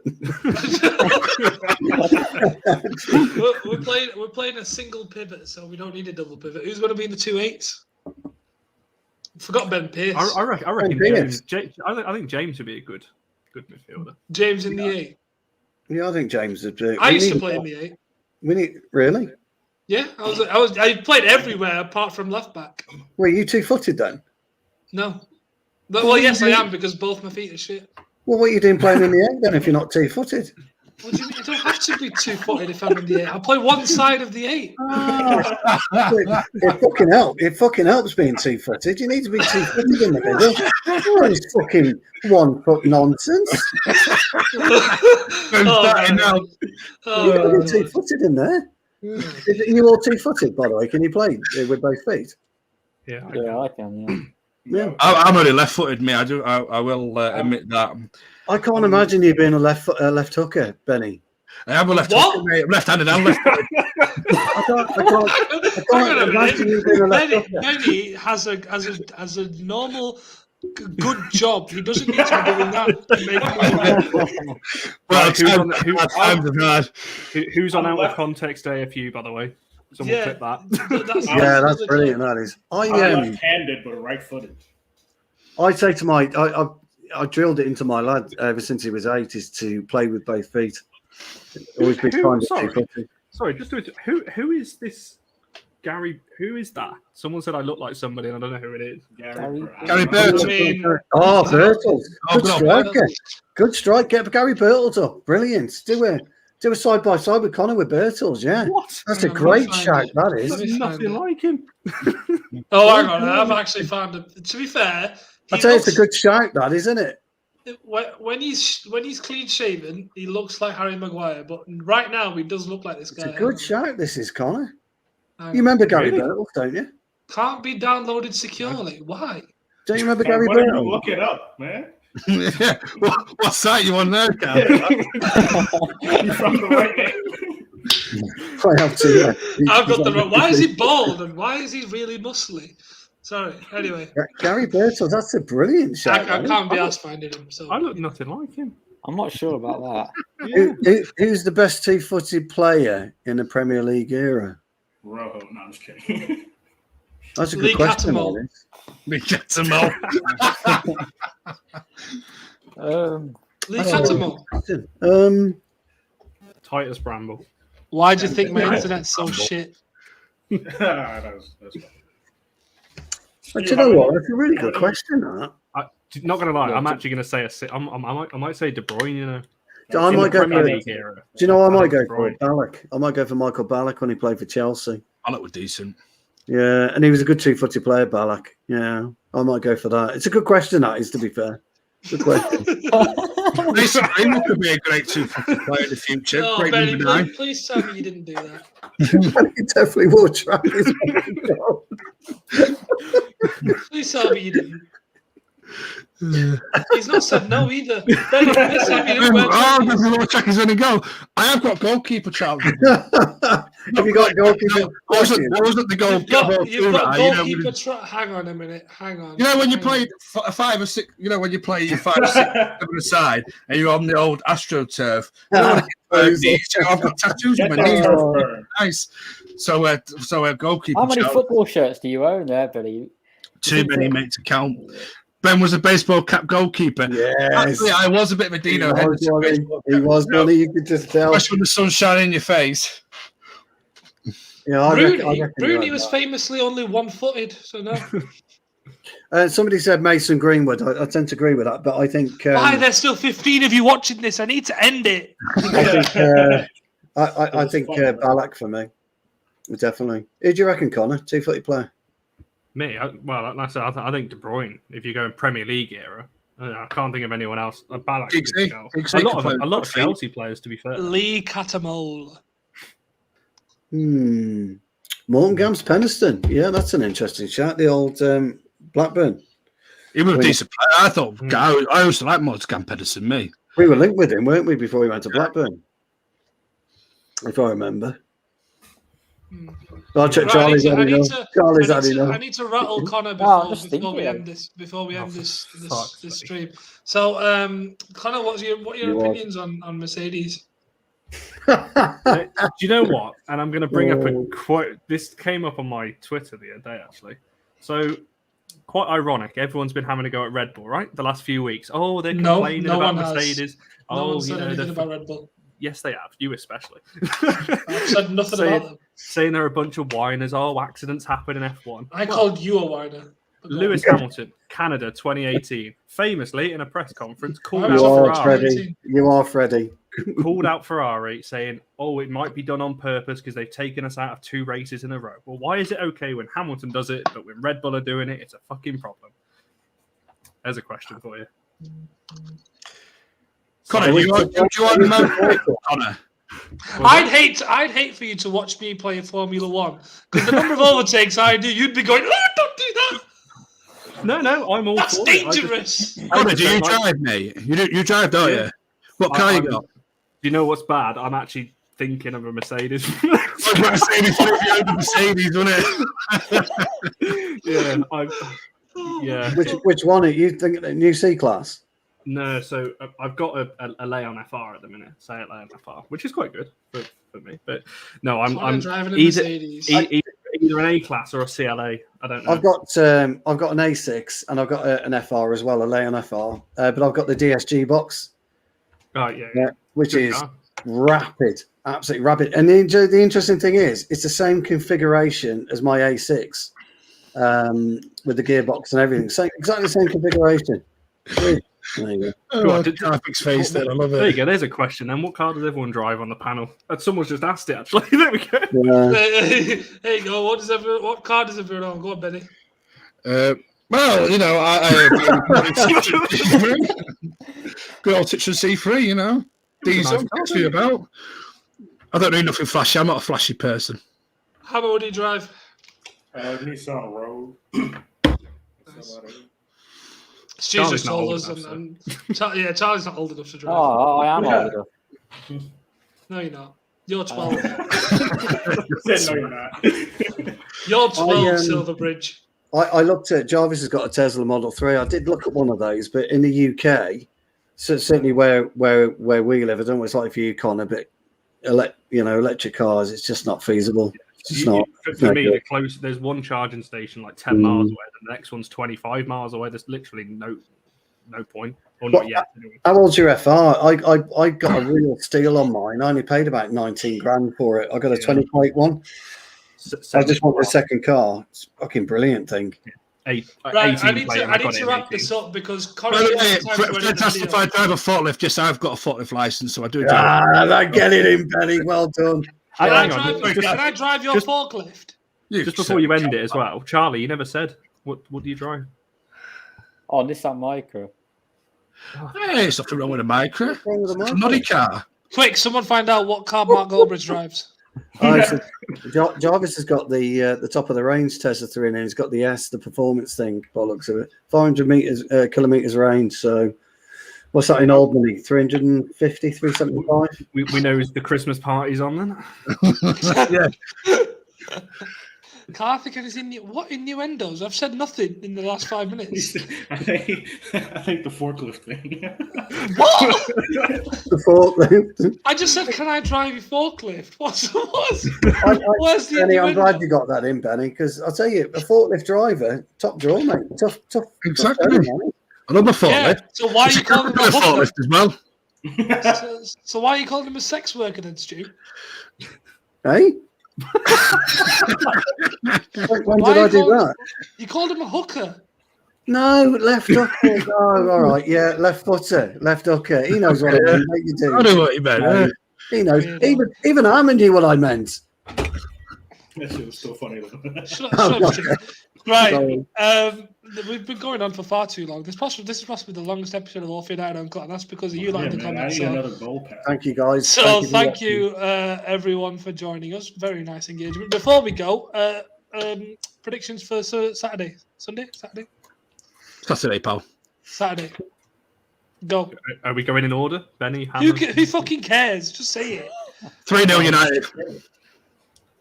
Yeah, fuck it. Let's go 3-0. Yeah. I'll go different. I'll go 4-1 because why not?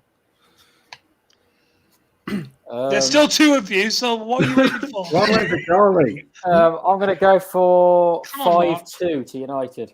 5-2. I know. 2-1. 2-1 to United. Yeah. Okay, and quickly, first goal scorers. Go, Ben. Martial. Trust me. Martial. Jesus Trust me, Christ. mate. Trust me. Hammer. Bruno, decent. Penalty, obviously. Yeah, we'll see. Free kick. How about that? It would be rude if I didn't say myself. So Harry. Yeah, exactly. Yeah, slabhead. Go on, Mark. Nemanja Matic. Matic. Yeah. The man won't even play. It's going to be our player of the season. Was his last goal that Crystal Palace Crystal away. Palace winner. that Yeah. crazy Oh, shit? Man, I was there. Oof. Nemanja Matic. Luke Shaw scored first. That was going to be. That's a shout. That's a shout. Luke Shaw. He'll score Shaw, first. that's Luke a Shaw. good shout. Yeah. I'd like to see Luke Shaw score. Yo, Imagine some of y'all 2018 Karthik saying that. Ugh. Benny, I love that passion, by the way. When he said Luke Shaw, you were right up there. Yeah, that's it. That's it, Luke Shaw. Yeah, he'll score. Jarvis is asking about Sancho. I think Sancho will be on the bench. I don't think he'll start. I think he'll be on the bench. And the only reason I say that is because he's been training for 5-6 weeks with England, hasn't he? So he's Stu trained. was obviously present. When was that? In 23 or something like that. What? Well, I don't know. Well, I presume you're giving me grief for my age, so I was just. What are you talking about? I said you I don't were know there what's with going on, Sancho no. training. I was a bit lost. I was just I'm making lost. a point to Jarvis, because Jarvis asked a question about Sancho, and I said I think he'd be on the bench because he's trained for 5 to 6 weeks with England pretty much every day. Couple of weeks holiday. I know we went back to Germany and that. So I think he'd be relatively match fit, is what I was going to say. That's Right. what I would. Well, I could be wrong.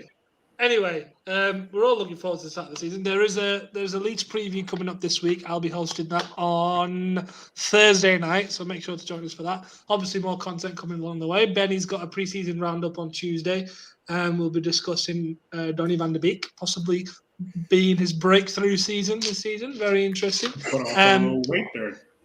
Hey? Donny put on a little weight there. Yeah, Donny van de Bulk.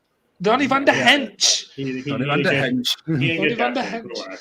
Van de Bench to Van de Hench. We love it. Yeah, so season starts, which means season starts, which means all of United content is going to go from here to there. So make sure you subscribed if you're not already. You're going to get probably daily content from now on. Because there's lots of football to cover, lots more contributors, so you won't have to look at our ugly faces every day. Make sure you like the video, make sure to comment below what you thought. And of course, my prediction for the game will be I will go with a 4-0 Manchester United victory. With the first goal being scored by our very own Brazilian, Fred. Yeah, that's right. I said Fred. I thought my one with Martial was Imagine. you know just what? picture it. Luke Shaw corner, Harry Maguire header, keeper punches it out, Fred left foot volley, top corner in front of the Stretford end. No. Is he got mixed up with Pereira? Hey? He's got mixed up with Pereira with the top corner. No, because this one's going to be a Brazilian that does it. So. Oh. Benny, you're going to have to put a bet on that, pal. Yep, Fred first goal scorer. Get it on. I'm ITK. One for that. I'm ITK. So he's ITK, so best listen to him. Will we do watch-alongs? Yes, once we reach the Champions League final. Fred Woodward, yes. That's not how you spell my name, but yeah, sure. Try to score first. Yeah, so season begins. Make sure to tune in. It's going to be absolutely brilliant. We're all going to be absolutely buzzing when we win the league. And guess what? Our squad has no one that wears a headband, so obviously we're going to win the league. Fuck Jack Grealish. He's a fucking traitor, and I'll see you in the next one in a bit.